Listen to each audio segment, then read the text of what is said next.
एक समय की बात है। एक छोटे से कस्बे में आदित्य नाम का एक युवक रहता था। वो बहुत ही आलसी था और अपने जरूरी कामों को हमेशा टालता रहता था। इसी वजह से वो अपनी पढ़ाई में अच्छा प्रदर्शन नहीं कर पा रहा था। उसके घर वाले उसे अक्सर समझाते थे। बेटा, समय की कीमत समझो। जो समय अभी तुम बर्बाद कर रहे हो वो कभी वापस नहीं आए। आदित्य उनकी बातों को नजरअंदाज कर देता था। वो हमेशा सोचता, अभी तो बहुत समय है, बाद में कर लूंगा। आदित्य आगे पढ़ाई करने के लिए शहर गया, लेकिन उसकी आदतें नहीं बदली। वो अपना पूरा दिन दोस्तों के साथ घूमने फिरने में और मोबाइल पर रील्स देखने में बिताता था।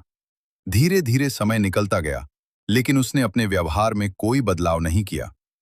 उसी शहर में एक वृद्ध व्यक्ति रहते थे, जिनका नाम हरिदास था। वे बहुत ही समझदार और ईमानदार माने जाते थे।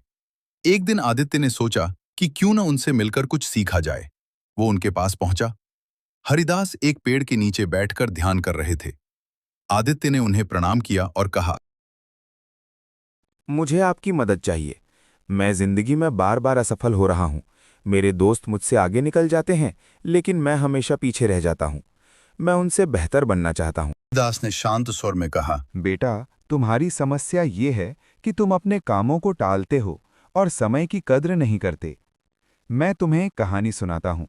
फिर उन्होंने कहानी शुरू की। बहुत समय पहले की बात है। एक राज्य में राजा धर्मवीर राज करता था।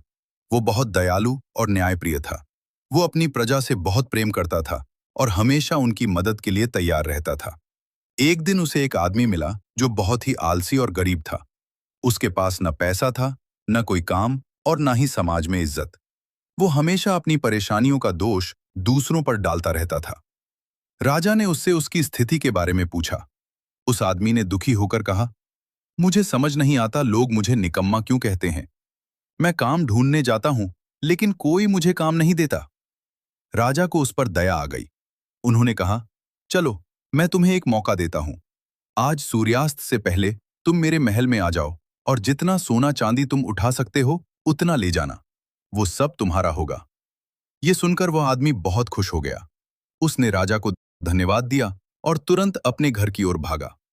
उसने अपनी पत्नी को यह खुशखबरी सुनाई। उसकी पत्नी भी बहुत खुश हुई और बोली, जल्दी जाओ और खजाना ले आओ। लेकिन उस आदमी ने कहा, मैं अभी नहीं जा सकता, मुझे बहुत भूख लगी, पहले खाना खा लेता हूं। उसकी पत्नी ने जल्दी जल्दी खाना बनाया। वो आदमी आराम से बैठकर खाने लगा। उसने सोचा कि उसके पास अभी बहुत समय है, आराम से खा लेता हूं, फिर चला जाऊंगा। खाना खाने के बाद उसे नींद आने लगी। उसने सोचा, थोड़ी